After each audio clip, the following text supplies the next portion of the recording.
प्रस्तावना। यह कहानी उस समय की है जब 12वीं कक्षा के छात्रों की बोर्ड परीक्षाएं खत्म हुई थीं और स्कूल ने एक ट्रिप का आयोजन किया था।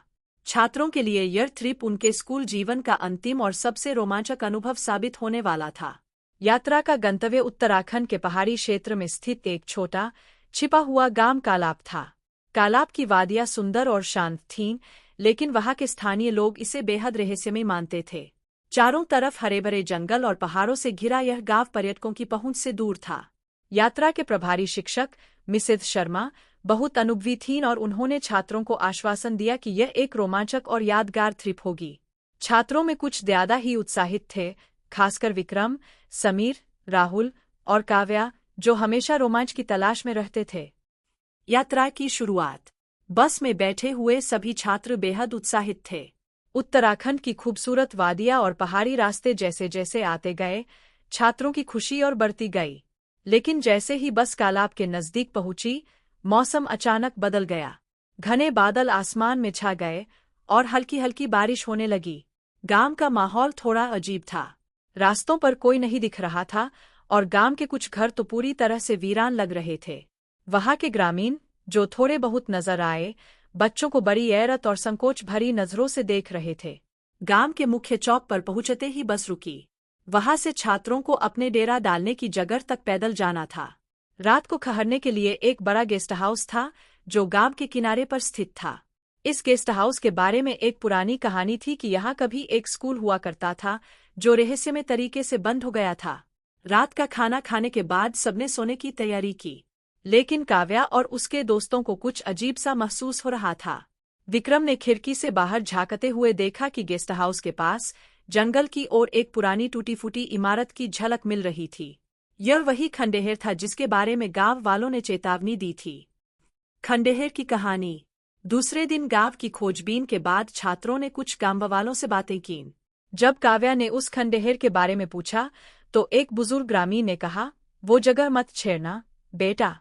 वहां कई साल पहले एक स्कूल था जहां भयानक हादसा हुआ था। वो जगह अब शापित है। सभी बच्चों को ये कहानी सुनकर थोड़ा डर और रोमांच दोनों ही महसूस हुआ। उन्होंने मिसेस शर्मा से भी इस बारे में पूछा, लेकिन उन्होंने हंसते हुए इसे सिर्फ एक पुरानी, बेबुनियाद कहानी कहा। फिर भी काव्या और उसके दोस्त विक्रम, समीर और राहुल इस रहस्य से जुड़ी किसी घटना का अनुभव करने के लिए उत्साहित थे।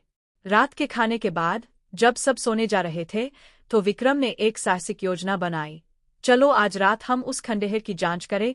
काव्या और राहुल ने झट से हाँ कर दी, लेकिन समीर थोड़ा हिचकिचा रहा था। रात का समय हो गया और गांव की हरियाली घने अंधेरे में डूब गई। हल्की हल्की बारिश फिर से शुरू हो चुकी थी और गेस्ट हाउस के अंदर भी अजीब सा सन्नाटा था। चारों दोस्तों ने तय किया कि आधी रात के बाद, जब सभी सो जाएंगे, वो खंडहर की ओर निकलेंगे। घड़ी में 12 बजते ही सभी चुपचाप अपने बिस्तरों से उठे और बिना किसी को बताए खंडहर की ओर चल पड़े। रास्ता लंबा और अजीब रूप से शांत था। चारों के पास टॉर्चें थीं, लेकिन वो रोशनी भी अंधेरे को पूरी तरह चीर नहीं पा रही थी। जैसे ही वे खंडहर के करीब पहुंचे, हवा में अजीब सी ठंडक आ गई और उन सभी को अपने शरीर में एक कंपकंपी महसूस होने लगी। खंडहर के बाहर खड़े होकर उन्होंने देखा कि इमारत टूटी फूटी थी, दीवारें मटमैली हो चुकी थीं और काई से ढकी हुई थीं। जैसे ही वे अंदर गए, एक अजीब सन्नाटा फैल गया। सभी का दिल तेजी से धड़कने लगा। अंदर एक बड़ा हॉल था, जिसमें टूटे हुए फर्नीचर और बेंचें बिखरी पड़ी थीं। दीवारों पर पुरानी, फटी-फटी तस्वीरें और नोटिस बोर्ड लटक रहे थे।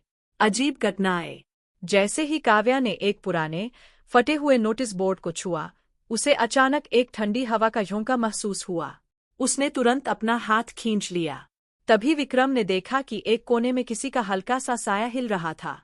उसने बाकी दोस्तों को इशारा किया, लेकिन जब सभी ने उधर देखा तो वहां कुछ भी नहीं था। राहुल ने मजाक में कहा, शायद ये वही हेडमास्टर की आत्मा है जिसकी बातें गाँव वाले कर रहे थे। जैसे ही उसने यह कहा, अचानक खंडहर के दरवाजे जोर से बंद हो गए। एक जोर की आवाज आई, मानो कोई बड़ी चीज गिर गई हो। चारों डर के मारे एक दूसरे की तरफ भागे और विक्रम ने टॉर्च जलाकर देखा तो दरवाजा अपने आप खुला हुआ था, जबकि कुछ देर पहले वह बंद हो गया था। सबने सोचा कि शायद यह हवा के कारण हुआ होगा, लेकिन एक अजीब सा शक उनके दिलों में घर कर गया था। रहस्य का खुलासा। खंडहर से बाहर निकलने का रास्ता ढूंढते वक्त उन्होंने दीवारों पर एक पुराना लेख देखा। उसमें किसी स्कूल के हेडमास्टर का जिक्र था जो कई साल पहले रहस्यमय तरीके से गायब हो गया था। लेख में बताया गया था कि उस हेडमास्टर पर कई बच्चों के गायब होने का आरोप लगा था। यह भी कहा गया कि वह अपने छात्रों पर कुछ खतरनाक अनुष्ठान करता था, लेकिन उसका रहस्य कभी उजागर नहीं हुआ। विक्रम ने धीरे से पढ़ा, यहाँ के बच्चे कभी वापस नहीं आए। उनकी आत्माएं आज भी इस खंडहर में भटकती है। तभी उनके कानों में किसी बच्चे की धीमी धीमी हंसी सुनाई दी। यह हंसी इतनी डरावनी थी कि सभी के होश उड़ गए। अब चारों को यकीन हो चुका था कि यहाँ कुछ गलत हो रहा है। भागने की कोशिश। वे सभी एक साथ खंडहर से बाहर भागे, लेकिन जैसे ही उन्होंने गेस्ट हाउस की ओर कदम बढ़ाए, उनके चारों ओर अजीब घटनाएं घटने लगीं। पेड़ों की शाखाएं अचानक उनके ऊपर झुकने लगीं और ठंडी हवा के झोंके तेज होते गए। ऐसा लगा जैसे कोई अदृश्य ताकत उन्हें रोकने की कोशिश कर रही हो। गेस्ट हाउस पहुंचते ही सभी अपने अपने कमरे में दौड़कर गए और बिस्तर में छुप गए। लेकिन उस रात किसी को भी ठीक से नींद नहीं आई। विक्रम ने कई बार दरवाजे के बाहर किसी के चलने की आवाज सुनी और काव्या को लगा कि उसकी खिड़की के बाहर कोई साया खड़ा है। अंतिम दिन। अगले दिन सुबह होते ही मिसेज शर्मा को पूरी घटना बताई गई। वह पहले तो बच्चों की बातों को नहीं मानती थीं, लेकिन जब उन्होंने खंडहर के पास कुछ पुराने चिन्ह देखे तो उनके चेहरे का रंग उड़ गया। गेस्ट हाउस के मालिक ने उन्हें तुरंत गांव छोड़ने की सलाह दी और कहा कि यहाँ ज्यादा देर रुकना सुरक्षित नहीं होगा। वापसी की बस यात्रा में चारों दोस्त चुपचाप बैठे रहे। किसी ने कुछ नहीं कहा, लेकिन उनकी आंखों में वो डर साफ नजर आ रहा था। गांव के रहस्यों को वो कभी पूरी तरह से नहीं समझ पाए, लेकिन एक बात तय थी, कालाब का खंडहर अब उनके लिए सिर्फ एक जगह नहीं, बल्कि एक डरावनी याद बन चुका था। आज भी कालाब में उस खंडहर के पास जाने की हिम्मत कोई नहीं करता। ग्रामीणों का मानना है कि वहां आज भी उन बच्चों की आत्माएं भटकती है जो उस रात गुम हो गए थे। कुछ रहस्यों को कभी कभी छेड़ना नहीं चाहिए, क्योंकि वहां ऐसी शक्तियां होती है जो हमारी सोच से परे है।